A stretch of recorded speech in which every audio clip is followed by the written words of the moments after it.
Hello student, पिछले video में हमने चैप्टर 3 की एक्सरसाइज कंप्लीट कर ली थी यहाँ तक, है ना। सबने फेयर कॉपी में लिख लिया होगा। आज हम स्टार्ट करेंगे चतुर्थः पाठ, हास्य बालक विसम्मेलन। बालक विसम्मेलनम मीन्स अर्थात एक ऐसा कवि सम्मेलन जिसमें कवि बालक हैं और उनके द्वारा सुनाई जाने वाली कविताएं हास्य कविताएं इस चैप्टर के अंतर्गत है ना। तो चैप्टर को शुरू करने से पहले अपन शब्दार्थ देख लेंगे एक बार। शब्दार्थ, अध मीन्स नीचे, कोलाहलम मीन्स शोर, काव्यहंतारः मतलब काव्य को नष्ट करने वाले, काल यापका मीन्स समय बर्बाद करने वाले, धुरंधरा मीन्स अग्रणी या श्रेष्ठ, एही मीन्स आइए, आए या आइए, करताल ध्वनिना मीन्स तालियों से, अर्सिकेभ्य मीन्स नीरस जनों का, स्वकीय मीन्स अपने, मादृशा मीन्स मेरे जैसे, हस्तलाघवम मीन्स हाथ की सफाई, तंदुलस्य मीन्स तोंद के, आवर्तयन मीन्स फेरता हुआ। आगे देखते हैं। धारिता मीन्स धारण करें, परान्नम मीन्स दूसरों के अन्न को, परा प्लस अन्नम दो शब्दों से मिलकर बना हुआ है।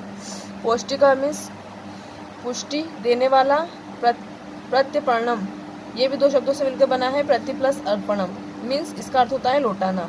अवशिष्टम मीन्स बचा हुआ या शेष। उत्प्रेरित मीन्स प्रेरित होकर, श्रावयति मीन्स सुनता है, भोज लोलुपम मीन्स खाने का लोभी। तो ये शब्दार्थ भी आपको अपनी फेयर कॉपी में लिखने हैं और चैप्टर को मैं एक्सप्लेन कर रही हूँ तो आप समझिए। विविध वेशभूषा धारणीय चत्वारः बालकवय मंचस्य उपरि उपविष्टाः सन्ति, अधः श्रोतार हास्य कविता विश्रणायः उत्सुकाः सन्ति, कोलाहलं च कुर्वन्ति। मीन्स विविध मतलब अनेक प्रकार की, वेशभूषा धारणी मतलब अनेक प्रकार की वेशभूषा धारण किए हुए, चत्वारा मीन्स चार, बालकवय मीन्स बालक, मंचस्य ऊपरी उपवेष्टा मतलब अनेक प्रकार की वेशभूषा धारण किए हुए चार बालक कवि मंच पर बैठे हैं। मंच से मतलब मंच पर, ऊपरी मतलब ऊपर बैठे हुए हैं, संति मतलब बैठे हुए हैं। अधः श्रोतारः हास्य कविता श्रवणाय उत्सुकता सन्ति, कोलाहलं च कुर्वन्ति मीन्स नीचे जो लोग श्रोता लोग बैठे हैं, श्रोता लोग हास्य कविताओं को सुनने के लिए उत्सुक है और शोर मचा रहे हैं। मतलब उत्सुका मतलब जो नीचे श्रोता लोग बैठे हैं वो बहुत उत्सुक हैं, और कोलाहलम च कुर्वन्ति मतलब कोलाहल कर रहे हैं मतलब शोर कर रहे हैं। तो इस लाइन का अर्थ क्या हुआ?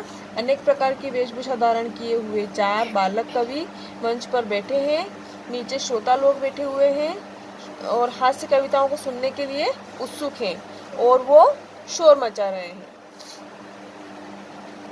संचालक, तब क्या होता है कि संचालक महोदय आते हैं और बोलते हैं, अलम कोलाहलेन मीन्स अद्य परम हर्षस्य अवसरः यत् अस्मिन् कवि सम्मेलने काव्यहंतारः काल यापकाश्च भारतस्य हास्य कवि विधुरंधरा समागताः सन्ति, एहि कर्तलध्वनिना वयम् एतेषां स्वागतः कुर्म। मीन्स संचालक महोदय आते हुए कहते हैं अलम कोलाहलेन मतलब शोर मत कीजिए, अलम मीन्स शोर मत कीजिए। अद्य परम हर्षस्य अवसर मतलब आज बहुत हर्ष का विषय है। यथा अस्मिन् कवि सम्मेलन काव्यहंतरा मतलब आज कवि सम्मेलन में काव्य की हत्या करने वाले और समय गंवाने वाले भारतस्य मतलब भारत के हास्य कवि धुरंधरा मतलब हास्य कवि मतलब भारत के जो धुरंधर हास्य कवि हैं वो आए हुए हैं। समागता सन्ति मतलब वो आए हुए हैं। यही कर्तल ध्वनिना वयम एतेषां स्वागतम कुरु, तो आओ तालियों की आवाज़ से हम इनका स्वागत करते हैं। मीन्स शोर मत कीजिए, आज बहुत हर्ष का विषय है मतलब खुशी का विषय है। यहाँ पर जो है बहुत सारे कवि सम्मेलन में छोटे छोटे कवि आए हुए हैं और भारत के धुरंधर कवि हास्य कवि यहाँ पे आए हुए हैं, तो उनका आप तालियों से स्वागत कीजिए और शोर मत कीजिए। गजाधर, फिर गजाधर आता है, कहता है सर्वेभ्यो रसिकेभ्यो नमो नमः मतलब सभी अरसिकों को बार बार नमस्कार है। प्रथमः तावतम अहम आधुनिक वेद्यम उद्दिश्य स्वकीय काव्य श्वायामि। मतलब आप सभी रसिकों को बार बार नमस्कार है। और सबसे पहले मैं आधुनिक डॉक्टर के बारे में अपनी कविता सुनाता हूँ। आधुनिक वैद्य मतलब आधुनिक कवियों के बारे में कविता सुनाता हूँ। वैद्यराज नमस्तुभ्यं यमराज सहोदर यमस्तु हरति प्राणानां वैद्यं प्राणानां धनानि च सर्वे उच्चे हसन्ति। वैद्यराज मतलब जो डॉक्टर होते हैं उसको बोलते हैं वैद्यराज। नमस्तुभ्यं हे डॉक्टरों के राजा यमराज सहोदर मतलब हे डॉक्टरों के राजा यमराज के सगे भाई तुम्हें नमस्कार है। नमस्तुभ्यं है ना, तुम्हें नमस्कार है। यमराज तो सिर्फ प्राणों का अपहरण करता है। यमस्तु हरति प्राणानां वैद्यम यमराज तो सिर्फ प्राणों का अपहरण करता है। वैद्यम प्राणानां धनानि च परंतु वैद्य तो प्राण और धन दोनों का ही हरण करता है। तो सब जोर से हंसते हैं।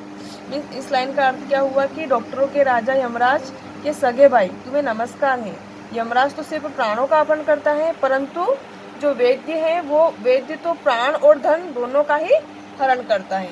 तो उसकी बात सुन के सब हंसने लग जाते हैं। कालांतक फिर जो कालांतक रहता है वो बोलता है। कालांतक का अर्थ काल का अंत करने वाला। अरे वेद्यास्तु सर्वत्र परंतु न तो मादृशा कुशला जनसंख्या निवारणे ममापि काव्यमिदं श्रवणन्तु भवन्त। मतलब वो कहता है कि अरे डॉक्टर तो सब जगह होते हैं। अरे वेद्यास्तु सर्वत्र परंतु मतलब वैद्य सर्वत्र मतलब वैद्य तो सब तरफ है, डॉक्टर तो सब जगह होते हैं। परंतु न ते मादृशा मतलब कुशला जनसंख्या मतलब परंतु जनसंख्या निवारण में तो मेरे समान कुशल कोई नहीं है। ममापि काव्यम इदम श्रवन्ति भवन्तु मैं तो आप मेरी कविता सुनिए।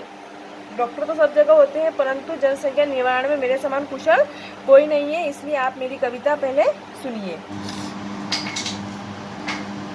चिता प्रज्वलिता दृष्ट्वा वेद्यो विस्मयागतः नाहं गतो न मे भ्राता कस्येद हस्तलाघवम् सर्वे पुनः हसन्ति। मीन्स इस लाइन का अर्थ क्या हुआ, जलती चिता को देखकर वैद्य भी हैरानी में पड़ गया है ना। चिता प्रज्वलिता मतलब जलती हुई चिता को देखकर, दृष्टवा मतलब देखकर, वेद्य मतलब डॉक्टर और विस्मयागतः मतलब आश्चर्य में पड़ गया। तो जलती चिता को देखकर वैद्य हैरानी में पड़ गया। ना ही गतो न मैं भ्राता मतलब न मैं गया न मेरा भाई गया। कस्येद हस्तलाघवम् यह है किसके हाथ की सफाई। न मैं गया न मेरा भाई गया, यह है किसके हाथ की सफाई। तो सब पुनः हंसते हैं। नेक्स्ट है तुंदिला। तुंदिला मीन्स तोंद। तुंदिला से ऊपरी हस्तम आवर्तनम मीन्स तोंद के ऊपर हाथ फेरते हुए। तोंदिलो हम वो अरे मैं तोंदू हूँ। ममापि इदम काव्यम श्रूयताम जीवने धार्यताम च मेरा भी यह काव्य सुनिए और जीवन में अपनाइए। क्या कह रहा है कि यह मैं तोंदू हूँ और मेरा भी यह काव्य सुनिए। ममापि इदम काव्यम श्रुतम मेरा भी काव्य सुनिए जीवन धार्यताम च और जीवन में अपनाइए।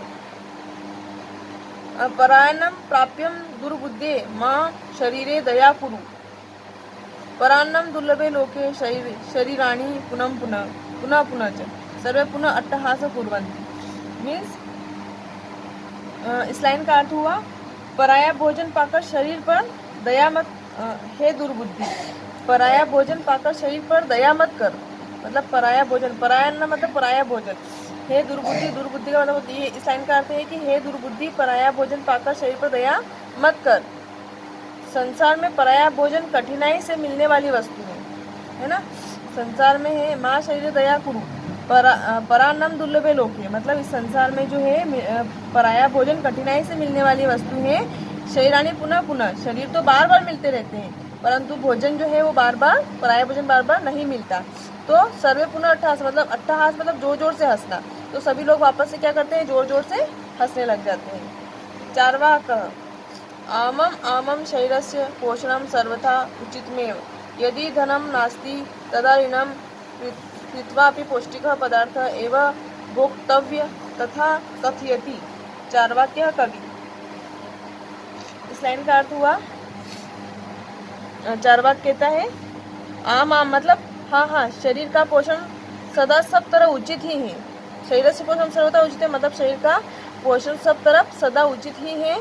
यदि धनम नास्ति, यदि धन नहीं है, तदा ऋणम कृत्वा अपि पौष्टिकः पदार्थः एव भोक्तव्य, यदि धन नहीं है तब ऋण लेकर भी पुष्टि देने वाला भोजन पदार्थ ही करना चाहिए, पदार्थ ही भोगने योग्य है। मतलब यदि अपने पास धन नहीं है तब भी ऋण लेकर भी हमें जो हमारे शरीर को ऊर्जा प्रदान करता है वैसा भोजन हमें करना चाहिए। तथा कथयति चार्वाक कवि, इसलिए चार्वाक कवि कहता है कि यावत जीवते सुखम जीवदे ऋणम कृत्वा व्रत पीबेत। वो कहता है कि चार्वाक कवि क्या कहता है कि जब तक जियो सुख से जियो, उधार लो लेकिन घी पियो। मतलब जब तक जीना, इस लाइन का अर्थ ये हुआ कि जब तक जीना है सुख से जीना है, और अगर नहीं है तो उधार लेके घी पियो। घी पीने का मतलब अच्छा भोजन करना। श्रोता तर्हि ऋणस्य प्रत्यर्पणम कथम, तो फिर जो श्रोता लोग होते हैं वो सुनने वाले वो कहते हैं तो कर्जा कैसे लौटाया जाएगा। जब हम ऋण ले लेंगे तो वापस कर्जा लौटाना भी तो पड़ेगा, तो हम कर्जा किस प्रकार से लौटाएंगे। तो चार्वाक श्रूयता मम अवशिष्टम वाक्यम, तो चार्वाक क्या कहता है, अरे मेरा सुनिए तो सही, मेरा शेष वचन जो मेरा शेष वाक्य है वो भी तो सुनिए। वो कहता है व्रत पीत्वा श्रम कृत्वा ऋणम प्रत्यपर्यते जन। वो कह रहा है कि मेरा जो सेकेंड जो लाइन है उसको सुनिए, इसका अर्थ ये है कि घी पीकर परिश्रम करके व्यक्ति कर्जा लौटाए। मतलब पहले तो उधार लेके अच्छा भोजन करना है, और फिर जब हम घी पी लेंगे मतलब अच्छा भोजन कर लेंगे, उसके बाद में हम परिश्रम करेंगे, और परिश्रम करने के बाद हमें वापस से जो कर्जा है वो लौटाना है। काव्य पाठ श्रवणेन उत्पीड़ितः एक बालको अपि आशु कविनां रचयति हास्यपूर्वकं च श्रावन्ति। तो फिर क्या होता है कि ये काव्य पाठ से प्रेरणा पाया हुआ एक बालक भी तुरंत कविता रचता है। मतलब आशु कविता में मतलब जो तुरंत कविता लिखी जाती है, आशु भाषा में जिसको अपन बोलते हैं, ऐसे आशु कविता होती है। इसका मतलब होता है कि जो तुरंत उसने कविता बनाई, और वो कहता है कि रचयति हास्यपूर्वक श्रवन्ति, काव्य पाठ से प्रेरणा पाया हुआ एक बालक भी तुरंत कविता रचता है और हंसते हुए सुनाता है। क्या सुनाता है? बालक वो कविता सुनाता है और बोलता है श्रूयताम श्रूयतो भो ममापि काव्यम, अरे सुनिए सुनिए मेरी कविता सुनिए। गजाधरम कवि चेव तुंदिलः भोजलोलुपम कालांतक तथा वेद्यम चार्वाकः च नमाम्यम। मीन्स इस लाइन का अर्थ हुआ कि सुनिए सुनिए मेरी कविता सुनिए। जो छोटा सा बालक रहता है वो उसकी तुरंत कविता बनाता है और सुनाता है। कहता है कि मेरी कविता गजाधर कवि और खाने के लालची तुंदिल कालांतक तथा वेद्य चार्वाक को मेरा नमस्कार है। तो कहता है काव्यम श्रावयतित्वा हा हा हा इति कृत्वा हस्ति अन्ये चापि हसन्ति सर्वे गृह गच्छन्ति। कविता सुनाकर हा हा हा करके हंसता है, दूसरे भी हंसते हैं, सब घर पे जाते हैं। तो आपको समझ में आ गया होगा ये वाला चैप्टर। आपको क्या करना है कि शब्दार्थ जो है अपनी फेयर कॉपी में लिखना है और चैप्टर को वापस से समझना है और पढ़ना है। मैं भी आपको PDF सेंड कर रही हूँ, उस PDF से आपको शब्दार्थ अपनी फेयर कॉपी में लिखना है। Thank you, have a nice day.